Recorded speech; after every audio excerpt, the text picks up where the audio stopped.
Là. Bonjour à toutes et à tous, bienvenue dans ce webinaire de présentation euh, à l'attention des EPCI. On va patienter encore quelques instants pour que tous les participants puissent se connecter. On est 36 actuellement, et il y a, je crois, à peu près 80-90 personnes qui doivent se connecter. Donc on peut attendre encore quelques minutes.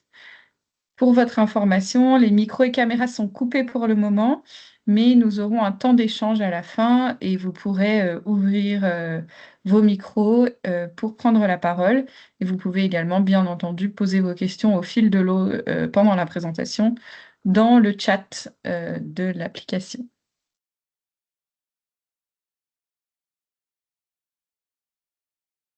Je pense que tout le monde m'entend et me voit bien, mais si ce n'est pas le cas, n'hésitez pas à me prévenir.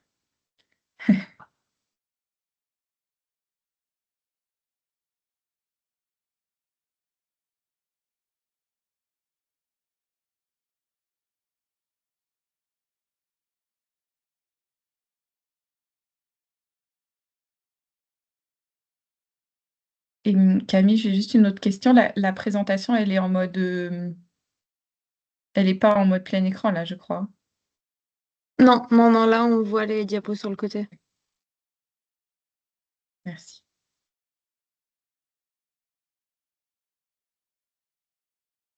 Ah, là c'est bon. Mais par contre, je ne vous vois plus. Je vais attendre un petit peu. Merci, monsieur Houry.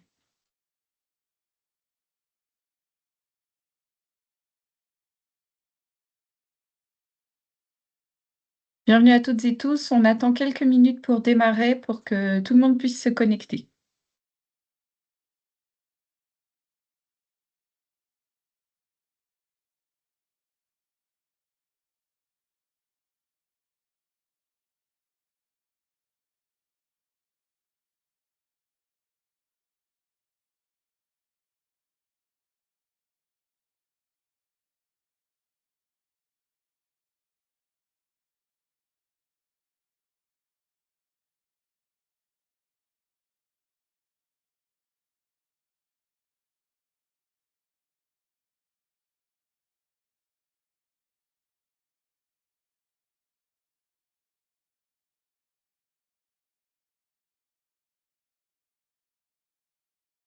Il y a encore du monde qui rentre. On est passé à un peu plus de 60. On attend un petit peu que tout le monde se connecte avant de démarrer.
On est 70. Je pense qu'on peut commencer.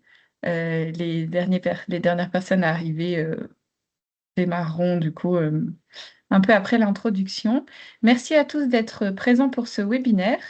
Moi, je suis Aliénor Galamé, déléguée régionale pour l'Occitanie et deux départements de l'APACA, et je suis accompagnée de Camille, qui est également déléguée régionale sur la région PACA et qui remonte vers les Alpes. Voilà, et qui sera là pour vous répondre aussi avec moi aux questions à la fin. On va démarrer donc par la présentation. Euh, Vous avez actuellement les micros, caméras qui sont coupés, mais on pourra vous les ouvrir en fin de présentation. Il y a un temps d'échange qui est prévu de 30 minutes, lors duquel vous pourrez poser toutes vos questions et prendre la parole. Vous pouvez aussi, n'hésitez pas à partager dans le chat vos questions, remarques, interrogations pendant la présentation et on les reprendra à la fin, une par une pour y répondre. Alors, je me mets en mode présentation. Donc, bienvenue dans ce webinaire avec comme objectif de vous présenter Alcom, notre éco-organisme, avec un prisme vraiment dédié à l'EPCI, à compétence collecte des déchets, puisque c'est une nouveauté de novembre 2025. Et donc, vous pouvez désormais contractualiser en tant qu'EPCI avec notre éco-organisme. Donc, on va d'abord revenir sur la présentation d'Alcom, ce qu'est un éco-organisme, notre particularité en tant qu'éco-organisme du nettoiement. Et puis, on pourra parler de la contractualisation avec cette nouvelle ouverture du coup aux EPCI, à compétences collecte. Et puis, on rentrera dans le concret assez vite hein, pour vous parler des démarches et des contreparties auxquelles vous pouvez avoir droit quand vous contractualisez avec Alcom.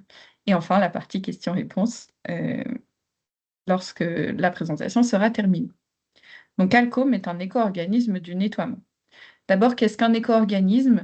Alors, j'imagine que vous êtes nombreux déjà à travailler avec quelques éco-organismes. Vous connaissez le principe de la REP, responsabilité élargie du producteur, pardon. Donc, ce sont des structures privées, mais qui sont à but non lucratif et qui sont missionnées par les pouvoirs publics par un agrément via un cahier des charges auquel nous devons répondre. Alors, Alcom, c'est l'éco-organisme dédié aux déchets de cigarettes, donc les mégots. Et donc, on a un agrément de la part de nos deux ministères de tutelle, que sont celui de l'environnement et celui de la santé.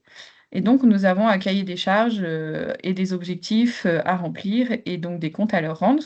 Mais on est une structure privée puisque nous sommes financés par ce qu'on appelle l'éco-participation ou l'éco-contribution. Donc, finalement, ce sont les metteurs sur le marché des produits du tabac qui financent le fonctionnement de notre éco-organisme. Et la particularité, c'est que cette éco-participation, on vient la reverser aux collectivités pour qu'elles puissent agir sur le terrain directement dans l'objectif de répondre à notre objectif de réduction des mégots abandonnés. Donc finalement, je pense que vous connaissez tous ce principe. Dans le jargon, on parle aussi de principe pollueur-payeur.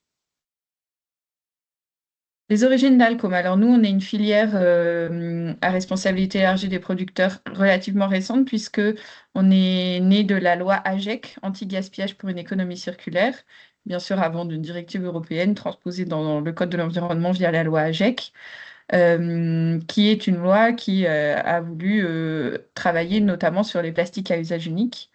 Et nous avons obtenu notre agrément de la part des pouvoirs publics en août de 2021 pour une durée de 6 ans, donc jusqu'à août 2027 pour cette première période d'agrément.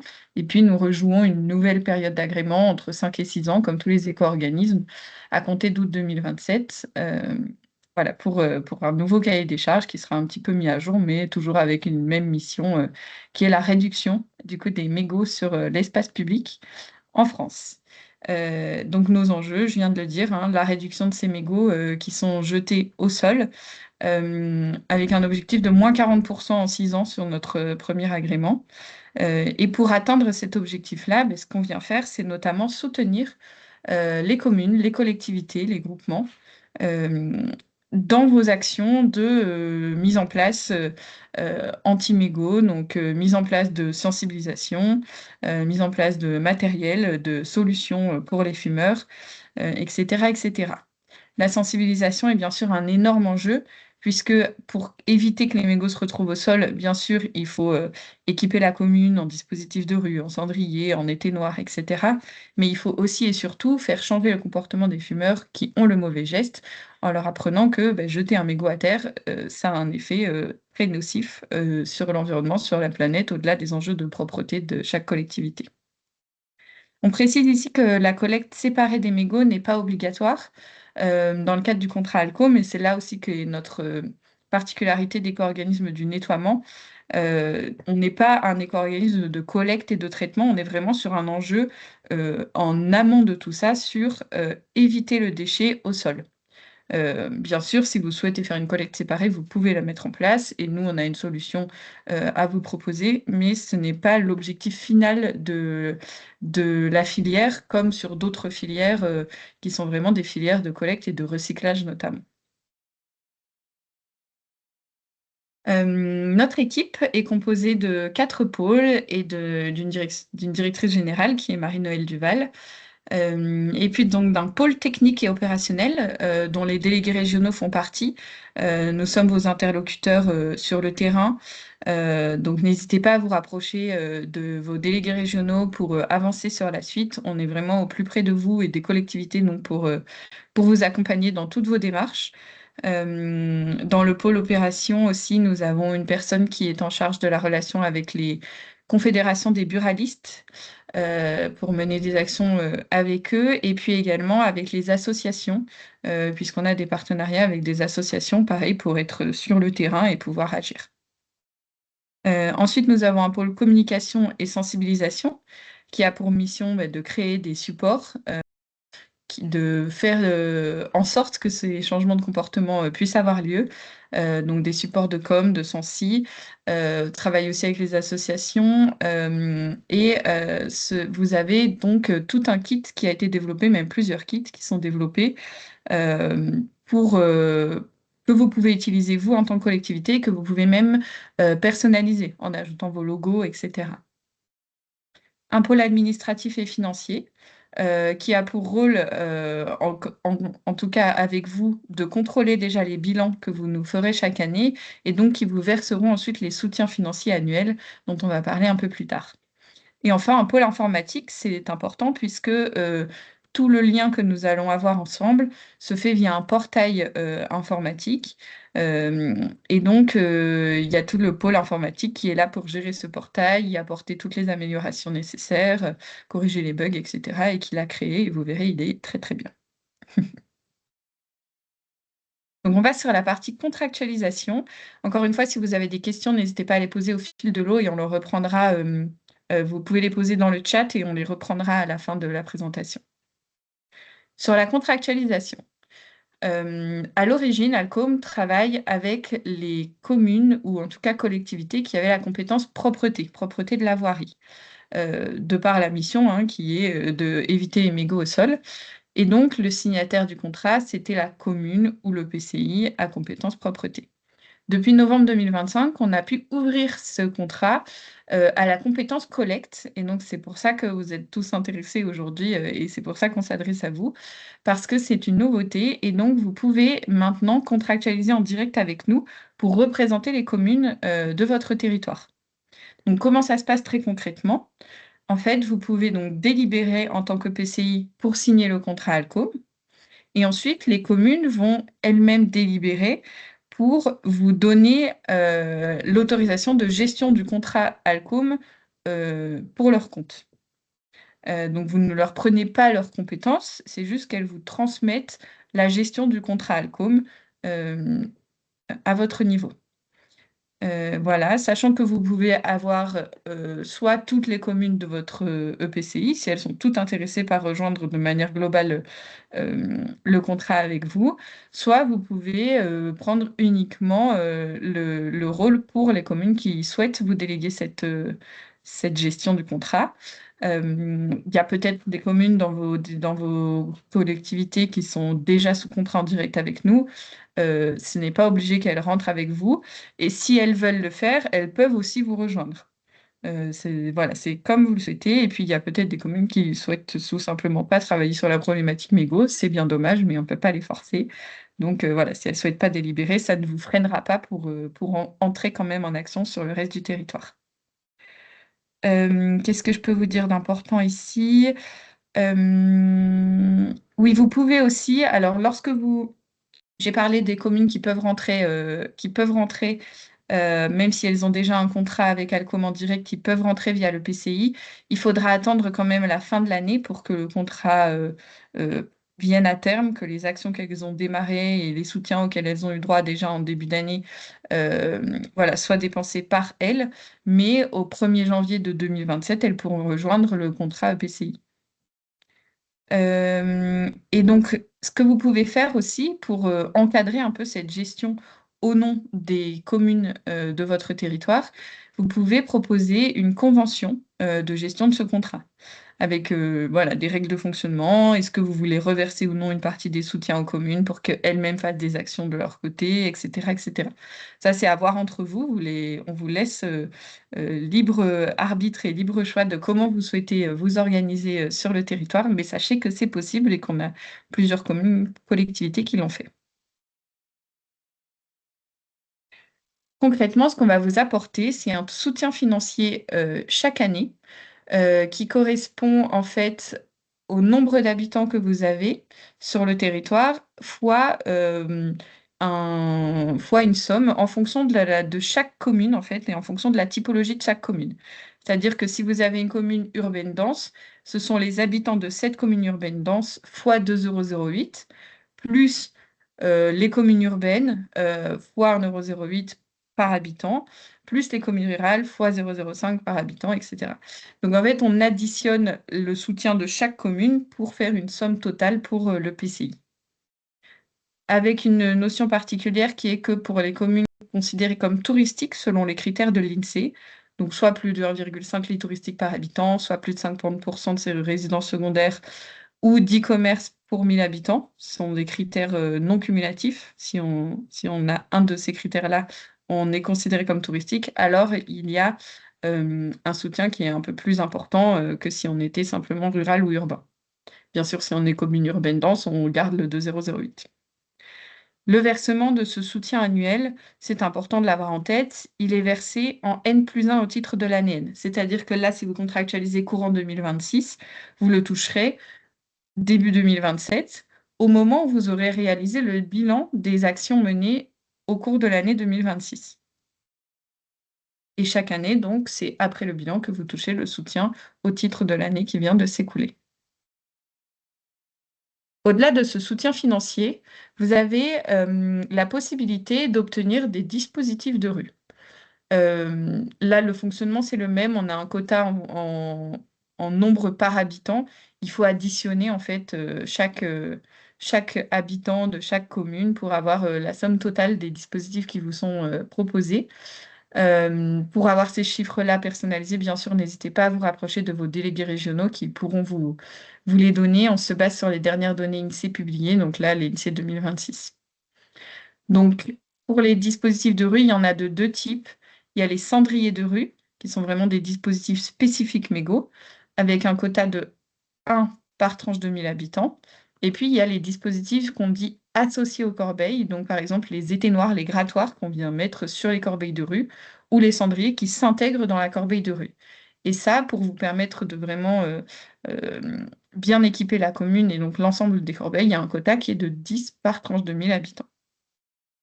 Avec une petite spécificité à nouveau pour les communes touristiques, il y a une petite balance qui se fait pour pouvoir les équiper un peu davantage que si elles avaient leur statut classique de urbaine ou rurale. Pour les options d'acquisition, donc pour obtenir ces un cendrier par tranche de 1000 habitants et 10 éteignoirs ou cendriers à corbeille par tranche de 1000 habitants, vous avez deux possibilités de financement. Soit vous les achetez vous-même parce que vous souhaitez un modèle en particulier, des coloris, des râles en particulier, apposer le logo de la collectivité ou que sais-je dessus. À ce moment-là, vous faites votre devis, vous les achetez et puis vous demandez un remboursement à Alcom euh, avec une preuve d'achat, donc une facturation. Et puis voilà. Il y a simplement un quota, bien sûr. Nous, on vous rembourse à hauteur de 250 € hors taxe par cendrier et 25 € par éteignoir et 42 € par cendrier à corbeille. Voilà, maximum. Donc voilà, vous pouvez faire, entre guillemets, votre propre marché. Et aussi, si vous trouvez votre bonheur, nous, on a un catalogue. En fait, on a fait un appel d'offres. Et donc, on a un certain nombre de dispositifs qui sont à votre disposition, que vous pouvez choisir sur le catalogue. Et à ce moment-là, c'est Alcom qui les achète et qui vous les fait livrer. La seule chose, c'est qu'il faut faire attention parce qu'ils ne sont pas personnalisables, euh, même au niveau des coloris, etc. Ils ont le logo, notre logo grand public de sensibilisation qui s'appelle Mon Mégot où il faut, qui sont apposés dessus. Et il faut les faire valider, avant de les acheter, il faut les faire valider aux éventuels architectes bâtiments de France qui travaillent sur votre territoire. C'est très important parce que si on vous les envoie et que vous ne pouvez pas les installer, nous, on ne les récupère pas. Donc, ce sera dommage. Ce sera ça en moins dans votre quota. Une chose importante à avoir en tête, mais ça vos délégués régionaux vous le rediront le moment venu, vous pouvez faire une commande par an de dispositifs de rue. Vous n'êtes pas obligé de prendre tout le quota en une fois, mais en tout cas, c'est une commande par an maximum et auprès de deux prestataires si c'est sur le catalogue. Et bien sûr, nous sommes là pour vous accompagner et vous donner des conseils sur quels sont les choix les plus judicieux en fonction des zones où vous allez les installer. On est là, nous, des régionaux aussi, pour vous apporter tout notre tour d'expérience, ceux des communes avec qui on travaille depuis 2021. Donc, n'hésitez pas aussi à nous solliciter pour cela. Il y a un guide technique, etc. Il y a beaucoup de choses qui ont été créées pour vous accompagner dans les choix du bon dispositif. Une nouveauté aussi de 2025, vous pouvez avoir une dotation complémentaire pour les acteurs privés. Donc notamment les cafés, hôtels, restaurants qui ont des terrasses sur l'espace public, qui génèrent beaucoup de mégots, ce qu'on appelle nous les hotspots, donc les zones où vous retrouvez beaucoup de mégots agglomérés régulièrement. Euh, pour ces terrasses-là, vous avez la possibilité de obtenir des cendriers de rue. Mais là, c'est exclusivement sur le catalogue. C'est un modèle spécifique que nous avons sélectionné et qu'on peut vous fournir. Autre outil matériel qu'on vous fournit, ce sont les cendriers de poche. Chaque année, vous avez droit à une dotation en cendrier de poche de 50 par tranche de 1000 habitants. Qui sont des outils très utiles pour les fumeurs, puisque ils peuvent avoir sur eux toujours cette petite boîte pour éviter de mettre leur mégot par terre lorsqu'ils n'ont pas de poubelle ou de cendrier à disposition. Donc, ce sont des bons outils aussi de prévention, puisqu'ils peuvent être distribués, notamment lors de vos événements, sur des marchés, etc., etc. Voilà, donc ça, vous avez une dotation tous les ans qu'on vous fournit. Vous pouvez les mettre à disposition, par exemple, auprès de vos buralistes pour toucher en direct les fumeurs, que les buralistes puissent les proposer de façon gratuite à leurs clients. Vous pouvez aussi les proposer en office du tourisme, voilà, en mairie, à la salle des associations, que sais-je. En tout cas, voilà, c'est des dispositifs qui peuvent être vraiment très utiles et que les fumeurs apprécient énormément puisque c'est toujours pratique d'avoir quelque chose dans sa poche, dans son manteau, dans son sac pour pouvoir mettre son mégot et donc éviter de le jeter à terre. Ces cendriers de poche qu'on vous fournit, ils ne sont pas personnalisables puisque c'est un outil de prévention en tant que tel. Et donc dessus, on a le logo Mon Mégot il faut que vous voyez là avec la main qui jette la cigarette euh, finie dans la poubelle avec les solutions cendrier de rue, poubelle, cendrier de poche. Et puis voilà, derrière, il y a toutes les informations obligatoires. Comment arrêter de fumer, cet article ne peut être vendu, etc., etc. Donc on ne les personnalise pas. L'équipe communication a beaucoup travaillé dessus pour que ce soit un outil de prévention à part entière. Après, pareil, si vous souhaitez en faire faire de votre côté, vous pouvez bien sûr en faire faire, mais voilà. En tout cas, ça n'entrera pas dans votre dotation ici. En parlant de la communication, vous avez également donc beaucoup d'outils de sensibilisation qui sont à votre disposition. En format numérique, vous pouvez personnaliser en ajoutant vos logos. Et il y a différents modèles. Alors, vous voyez ici, par exemple, la campagne incendie avec ce mégot météorite qui montre à quel point, même s'il est petit, en vérité, c'est un impact qui est très conséquent lorsqu'il est jeté sur la voie publique.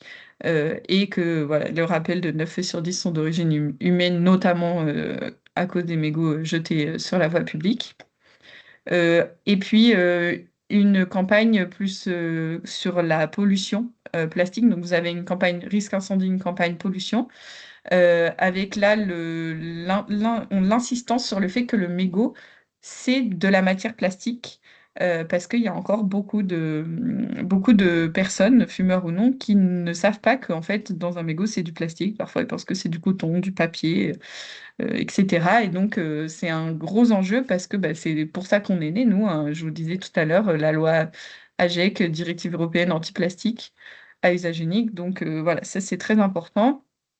Ces campagnes de sensibilisation, elles sont déployées. Alors là, vous avez la version campagne, mais vous avez aussi une partie euh, urbaine, littorale, je crois.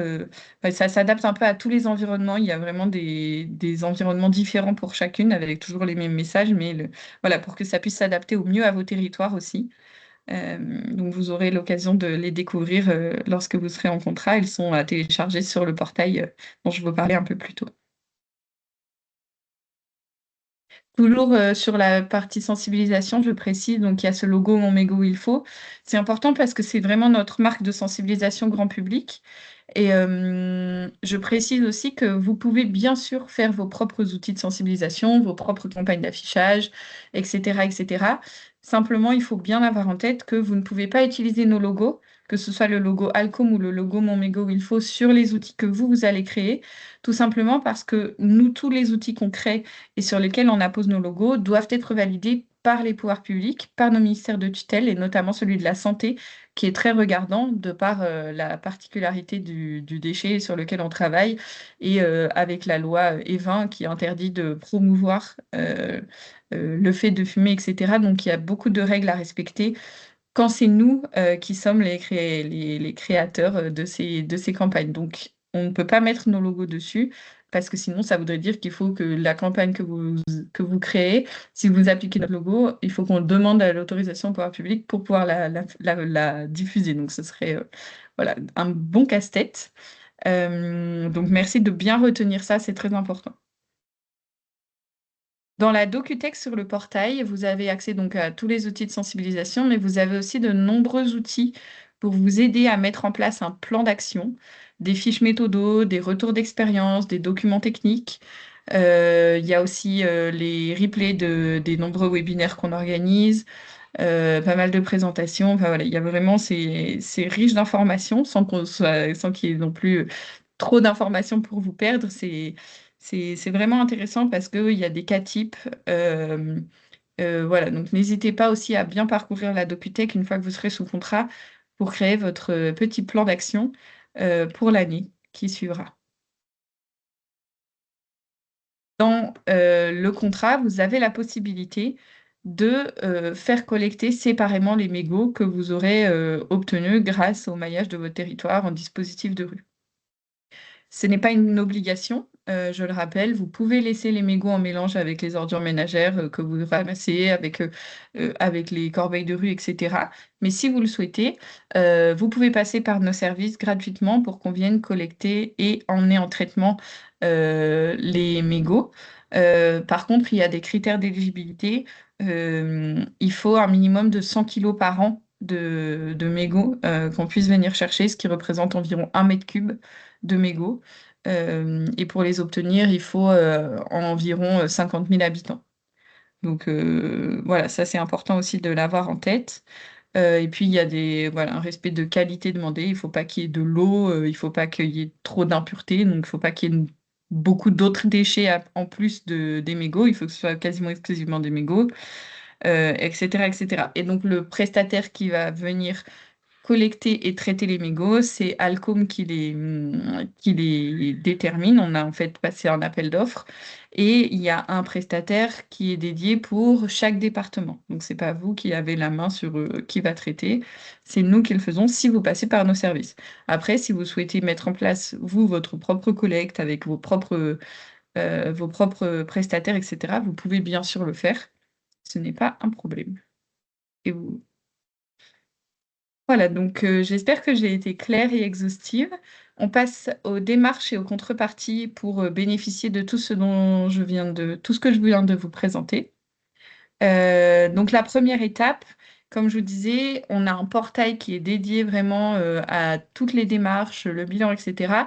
Et l'inscription aussi se fait sur le portail. Donc, il faut aller sur le site alcom.eco et vous allez dans l'espace collectivité. Il y a un petit bouton Mon espace collectivité. Et là, vous pouvez en fait inscrire le PCI et ça vous permettra de télécharger le contrat type pour pouvoir le lire, bien entendu, et puis une délibération.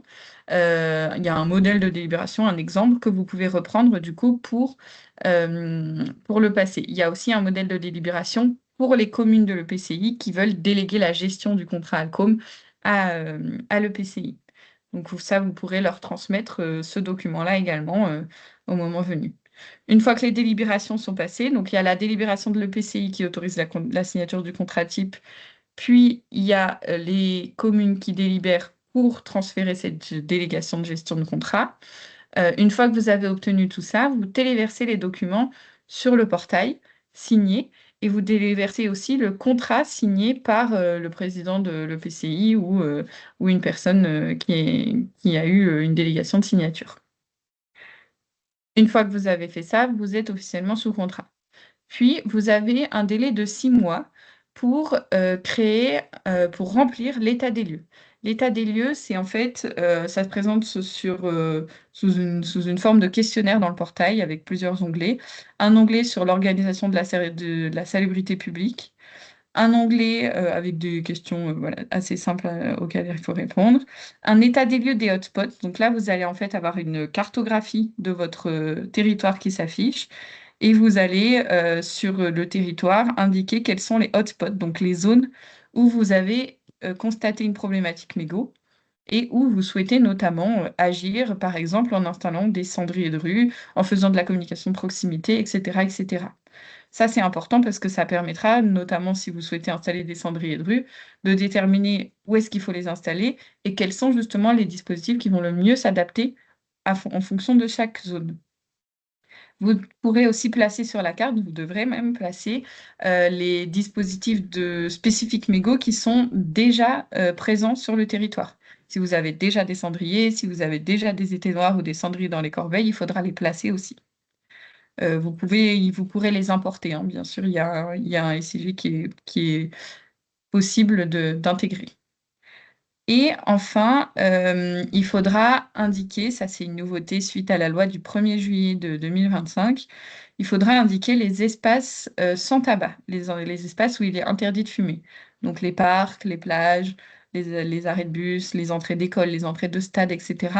Sachant que nous, on est en train de travailler dessus, le service informatique est en train de travailler pour pouvoir les déterminer automatiquement, mais il faudra au moins faire une relecture et une validation ou un ajustement de ces espaces sans tabac sur votre territoire pour que la cartographie de départ soit complète et que vous puissiez vous lancer sur l'amélioration du coup de cette cartographie de départ.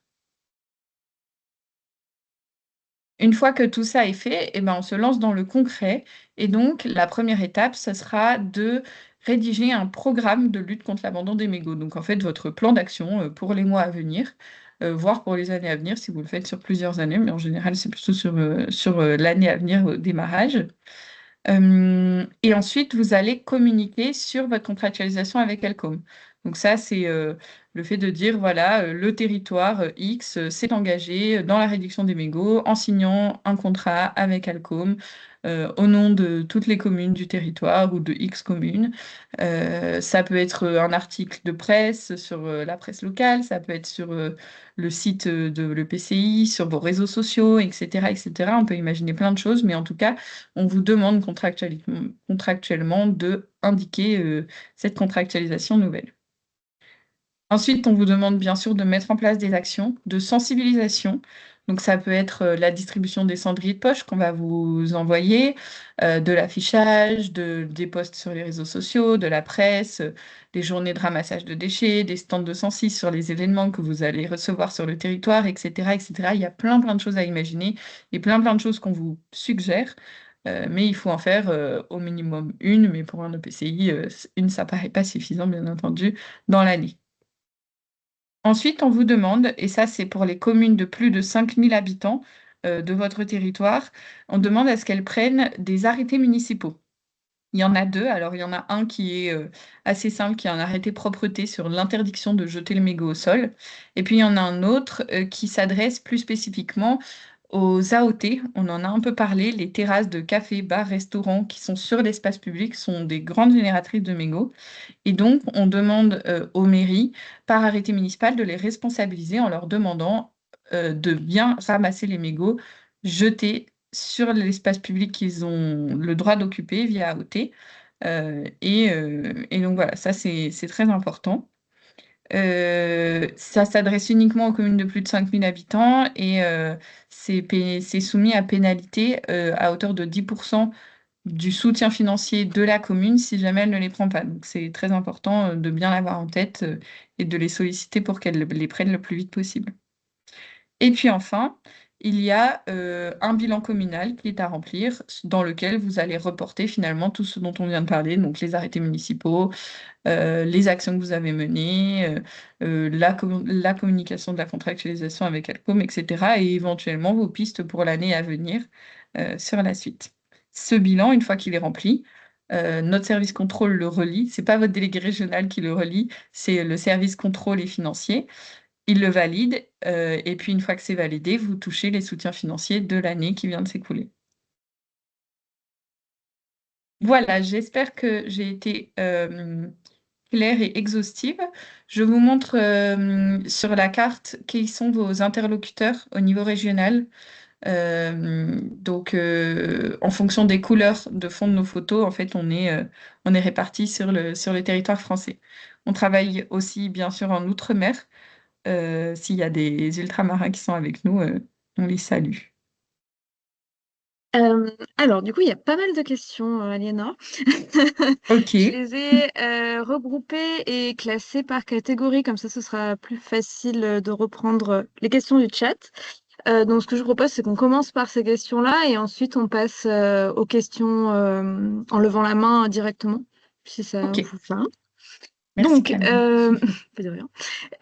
Il y a des questions sur le contrat et les modalités de contractualisation, à savoir la principale qui a été posée, c'est est-ce que, au sens de PCI, les syndicats, on comprend aussi les syndicats mixtes fermés et Alors, vas-y, pardon. vas-y. Non, vas-y, termine. Et donc, du coup, comment ça fonctionne pour les syndicats, vu que les adhérents sont les EPCI et pas les communes en direct? Alors, vous pouvez contractualiser en tant que syndicat si vous avez la compétence collecte. Et Camille, je ne sais pas si tu as déjà eu le cas d'un syndicat mixte qui s'adresse du coup aux EPCI plutôt qu'aux communes. Alors, effectivement, en fait, au niveau des syndicats, ça va surtout être les EPCI, vos interlocuteurs.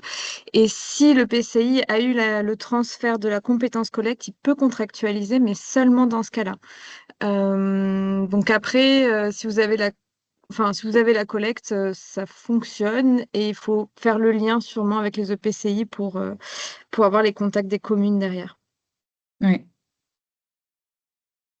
Euh, alors, donc, ça répond aussi à une autre question qu'il y avait eu.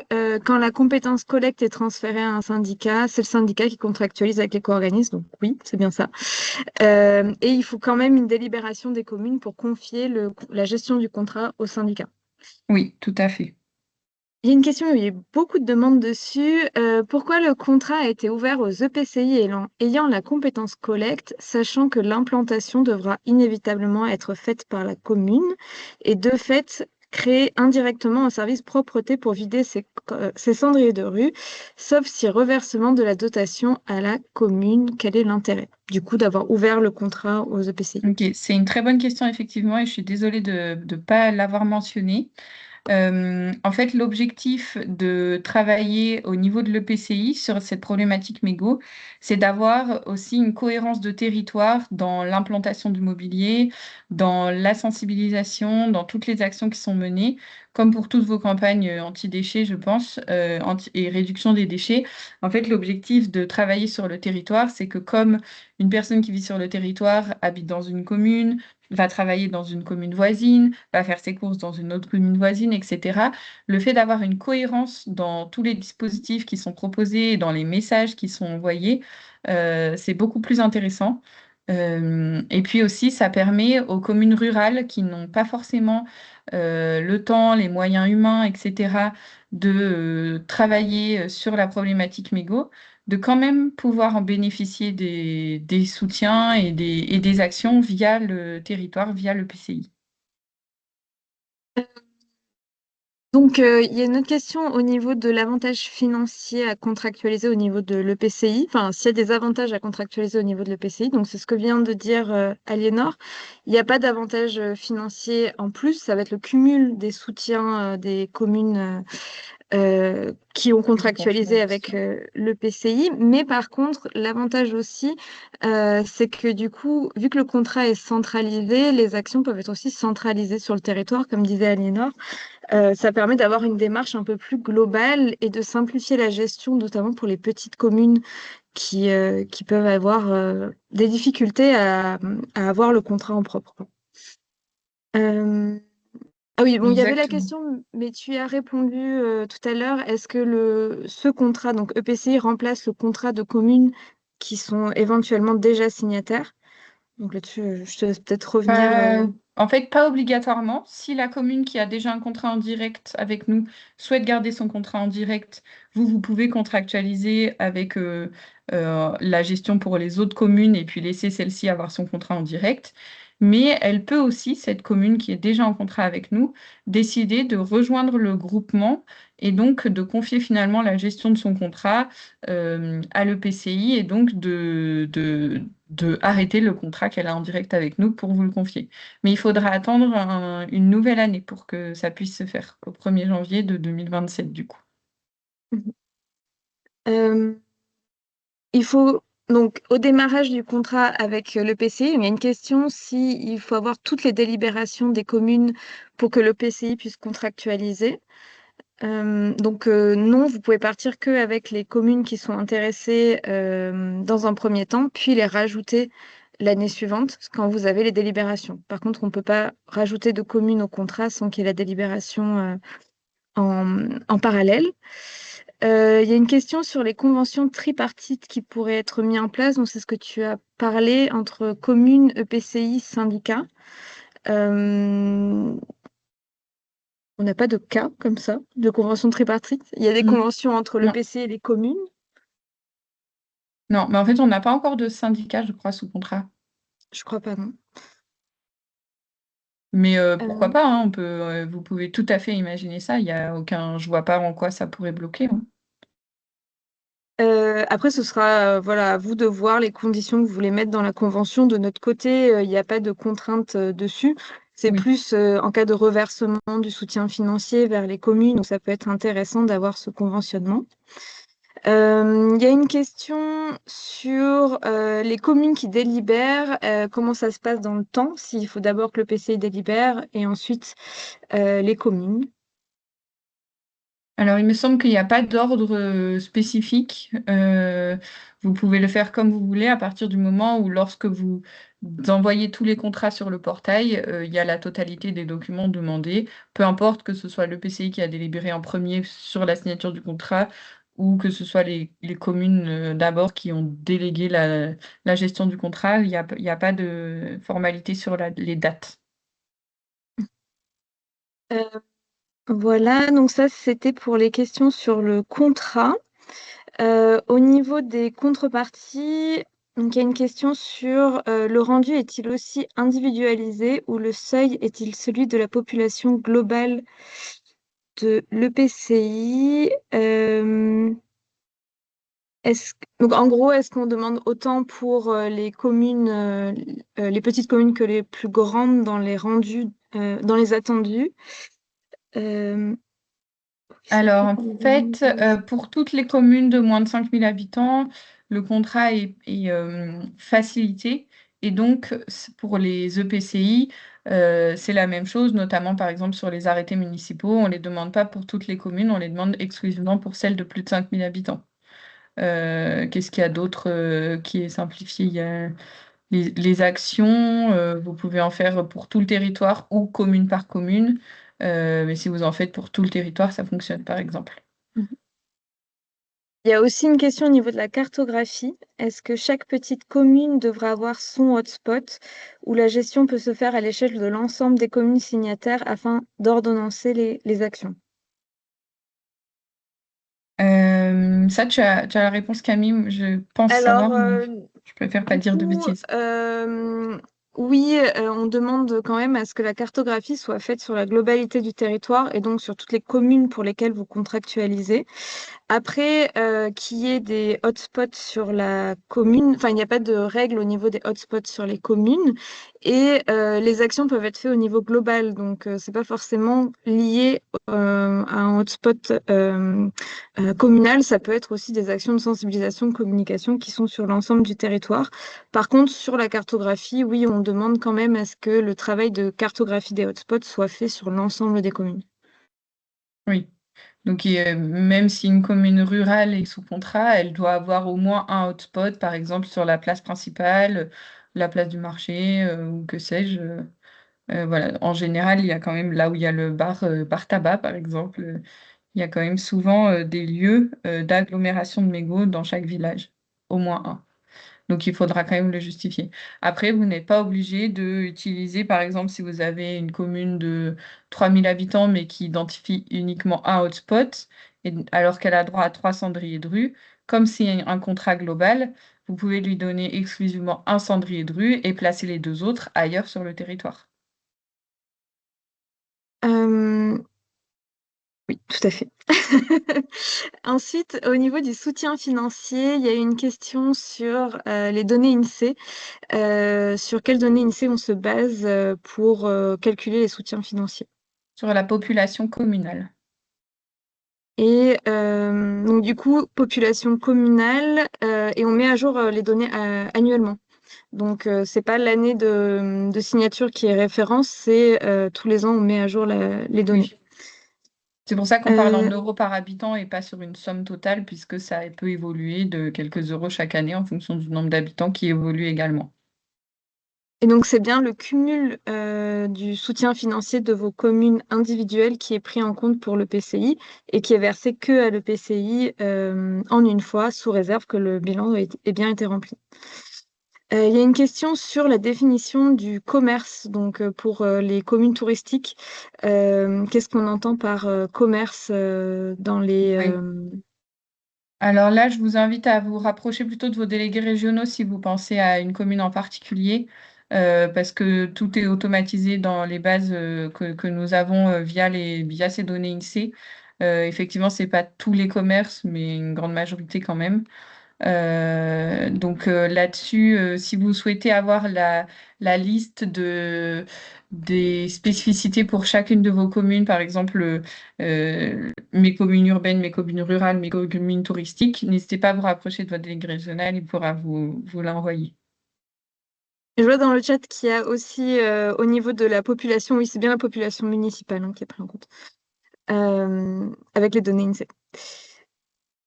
Euh, alors au niveau du soutien financier, il y a une question par rapport aux échéances électorales. Il va être difficile de mobiliser les communes avant juin.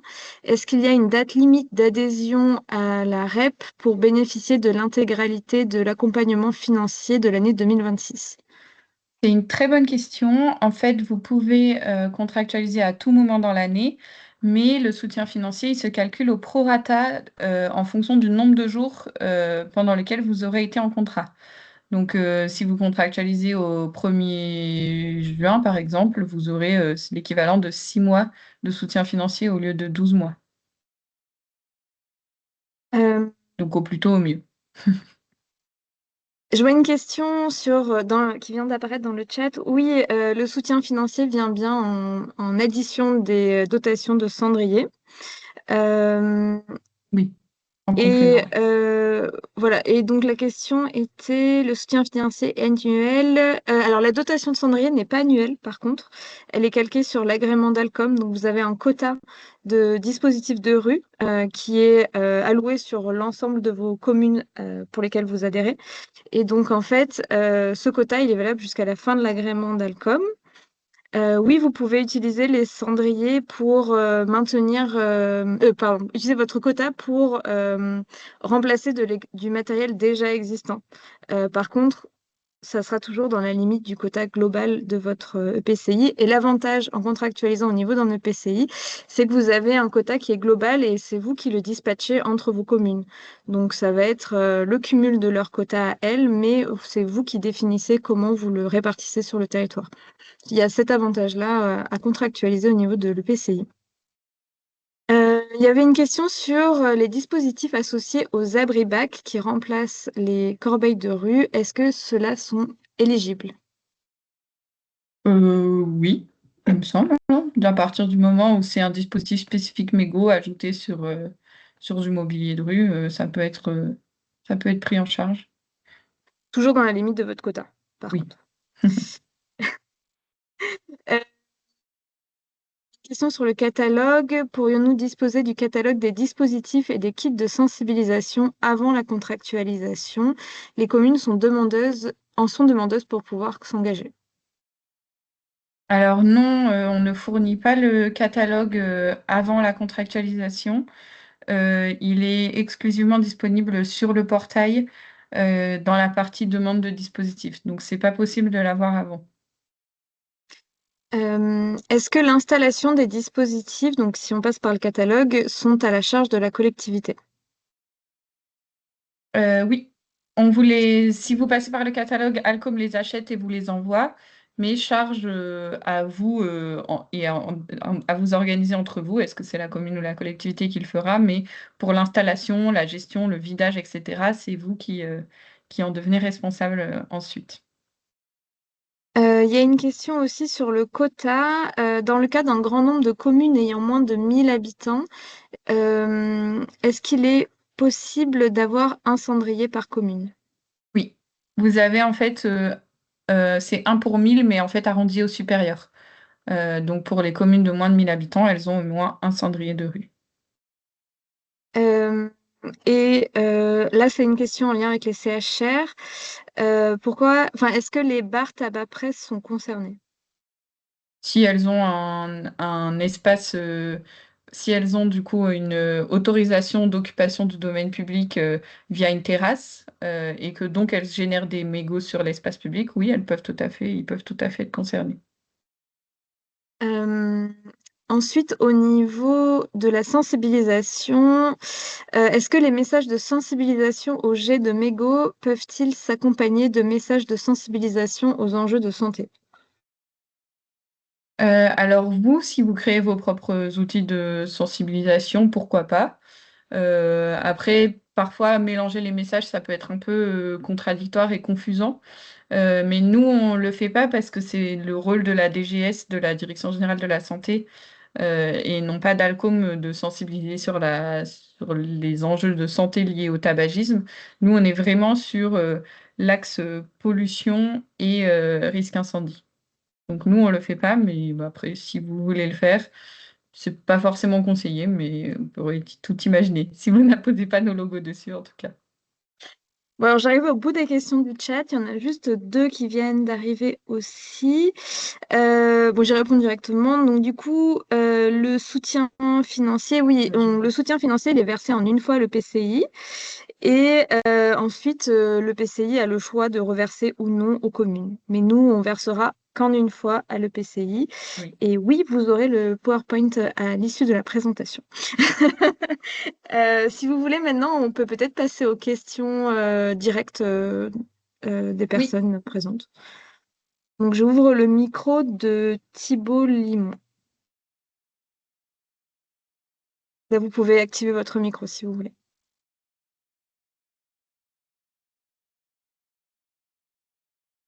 Alors, Monsieur Limon, il faut que vous cliquez sur votre micro en haut de votre écran. enfin en haut de la page Teams. Ah oui, est-ce que vous Voilà. m'entendez? Oui, c'est bon, je vous entends. Ok, super, Bonjour. oui, merci beaucoup, bonjour. Oui, merci beaucoup pour cette présentation. Bon, pour ma part, vu que j'avais déjà échangé pas mal, j'étais plutôt au fait de tous les éléments que vous avez apportés. Moi, j'aurais, c'est une question, une remarque. Donc, on a une obligation pour toutes les communes d'avoir un arrêté qui sanctionne les jets de mégots, hein, c'est ça, sur la voie publique, Oui, il y pour a compléter le dossier. celui-ci et celui sur responsabilisation des détenteurs d'AOT, de terrasses Ok, d'occupation de domaine public, ok, pour les plus de 5 000. ok. Ah, pour les terrasses, c'est pour les plus de 5 000, mais l'arrêté sur les jets de mégots, c'est pour toutes les communes. C'est également sur les plus de 5 000. Ah, d'accord, ok, ça, Il super. me semble, hein, J'étais Camille, pas. je dis pas de Oui, oui, bêtises. c'est bien ça. Oui, Donc, toutes les vous me moins de mettez. 5 000, là, il n'y a pas d'obligation d'arrêter, de fournir Non. un arrêté. Ok, super. Par contre, il faut bien une délibération pour la gestion du contrat, Oui, hein, et pas de la compétence. oui, La oui, gestion du contrat, donc voilà. Ok, tout à fait. bah, du coup, c'était juste pour effectivement un petit peu abonder dans le sens de la remarque qui expliquait que qu'avant les élections, là, ça allait être un peu compliqué d'arriver à sensibiliser les communes là-dessus. Et donc après, effectivement, pour la collectivité, ce qui est un petit peu dommage et la communication est un peu trompeuse au forum, enfin, pardon, l'année dernière, le Carrefour des déchets, de la part d'un de vos représentants. Le Oui. fait qu'on doive attendre l'année N+1 quelque part pour avoir les soutiens, bah, nous, en fait, ça nous fait une avance de trésorerie, entre guillemets, en compétences, parce qu'on est obligé de déléguer une ou plusieurs personnes pour travailler sur le dossier, sur le sujet, et on est obligé d'attendre presque un an avant de recevoir les subventions, quoi. Alors que au forum, au Carrefour des déchets, moi, j'avais pas compris ça comme ça. Je pensais qu'on allait justement bénéficier de subventions pour pouvoir mettre en place, en fait, les moyens humains nécessaires pour développer voilà, la sensibilisation en ce D'accord. sens. Mm. Voilà. Mais effectivement, nous, on a toujours fonctionné sur versement N+1 au titre de l'année N, même pour les communes en Mm, direct. Donc, ça n'a pas changé. Le message n'a pas changé, mais effectivement, c'est important de bien l'avoir en tête, notamment pour le plan d'action de la première année mm, mm, et pour pouvoir vous projeter aussi sur les années suivantes. Peut-être la première année, il y a vraiment cet état des lieux qui est un peu prenant, mais qui est très important. La publication sur la contractualisation et après sur les actions de terrain un peu plus concrètes attendre peut-être les subventions pour aller beaucoup plus loin, mm, mm. mais voilà, on peut pas faire autrement malheureusement. Je comprends. Bon, mais en tout cas, merci beaucoup pour la présentation. Avec plaisir. Alors, il y avait aussi Madame Karine Julien qui... Donc, j'ai ouvert votre micro aussi. Bonjour, vous m'entendez? Oui, Alors, moi, ma question était sur l'achat des cendriers. Donc, j'ai rencontré il n'y a pas longtemps la société de Chiaomego et qui font aussi un catalogue sur les cendriers, la vente de cendriers, mais aussi sur la collecte. Donc, si on achète nos D'accord. cendriers auprès de Chiaomego, est-ce que, on peut aussi bénéficier du soutien financier Alcom? Oui, oui, en fait, peu importe le prestataire, alors nous, on les cite pas, mais il en existe beaucoup, hein, des prestataires qui vendent des cendriers sur le territoire, dont celui que vous citez. Si vous les achetez par vous-même, après, il suffit que vous nous poussiez la facture et nous, on vous rembourse en fonction de vos quotas et des 250 € par unité maximum dont je vous parlais un peu plus haut. Donc oui, il n'y a pas de problème. Par contre, la partie collecte, on ne vous la financera pas. D'accord, la partie collecte, non. Et si on demande la collecte à Alcom, comme vous l'avez précisé tout à l'heure, donc c'est une fois par an. Et vous, est-ce que vous fournissez, vous mettez à disposition un dispositif de stockage, un Ouais, alors sac pour pour être un peu stocker les plus mégots? précise, en fait, c'est pas une fois par an, c'est tous les 100 kilos, mais il faut obtenir 100 kilos au moins une fois par an. C'est ça la petite nuance. Et bien sûr, on vous fournit, enfin, les prestataires qui est retenu sur votre département commencent en vous donnant des contenants vides dans lesquels vous allez pouvoir vider les cendriers que vous aurez sur votre territoire. Et dès que ces contenants sont remplis, ça veut dire que 100 kilos sont obtenus. Et donc, vous faites une demande, tout se passe également sur le portail, hein, vous faites une demande d'enlèvement sur le portail et le prestataire vient sous une quinzaine de jours pour les retirer et les emmener en traitement. Et c'est quoi comme contenant? Ça dépend des prestataires. Ça peut être comment on appelle ça, des grands fûts. Ça peut être des caisses palettes, ça dépend des prestats. D'accord. Mais il faut Bien, c'est un noté. espace de stockage spécifique pour pouvoir les garder, en effet. Regardez. D'accord. Ok, c'est noté. Merci. Je vous en prie. Il y a aussi une question qui est un peu en lien dans le chat. Pour une communauté de communes avec 13 petites communes, qui vide les cendriers et où doit se trouver l'exutoire général? Oui, bonne question. Alors pour une Comcom, peu importe la taille, le vidage des dispositifs, c'est à vous de décider entre vous qui va prendre en charge le vidage, l'entretien, etc. Est-ce que ce sera la commune via la convention que vous allez mettre entre vous? Est-ce que ce sera la collectivité parce que c'est vous qui touchez les soutiens financiers? Ça, on vous laisse vous organiser entre vous. C'est entre guillemets pas nos affaires, on va dire. Et pour l'exutoire, en fait, c'est pas obligatoire de les laisser, de les séparer du reste des déchets et de les mettre dans un exutoire spécifique. Donc, vous pouvez aussi les laisser en mélange avec le reste des déchets de voirie que vous collectez. Ou alors, vous passez par un prestataire privé, ou alors vous passez par notre service à partir de 100 kilos par an, comme on en a parlé.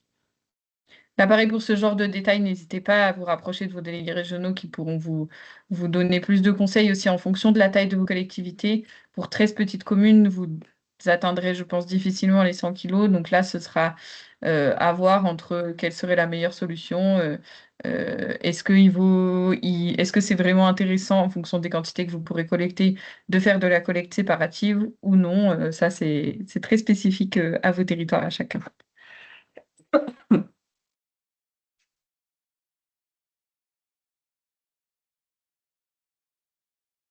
Est-ce qu'il y a d'autres questions?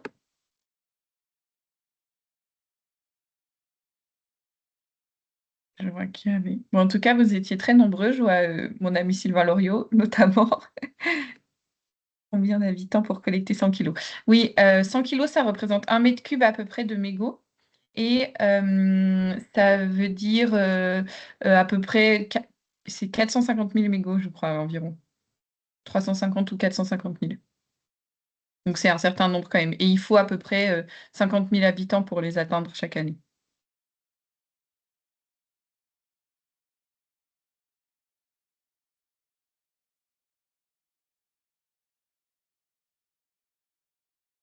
Ça dépend des prestataires pour la question sur la filière de traitement. Encore une fois, ça dépendra de chacun de vos départements. Donc là, je ne peux pas vous répondre clairement. Ça peut être valorisation énergétique ou matière, selon où vous vous situez et qui a été retenu du coup sur le marché.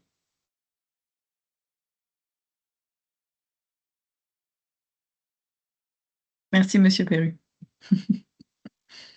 Ben, merci à tous. Et puis à très bientôt pour la mise en place, que ce soit avant ou après les élections, n'hésitez pas. Pouvez vous rappeler les montants de dotation par habitant? Alors, c'est 50 centimes par habitant pour les communes rurales, 1,08 € pour les communes urbaines, 2,08 € pour les communes urbaines denses et 1,58 € pour les communes touristiques. Je le réaffiche. Bonne journée à tous, merci beaucoup.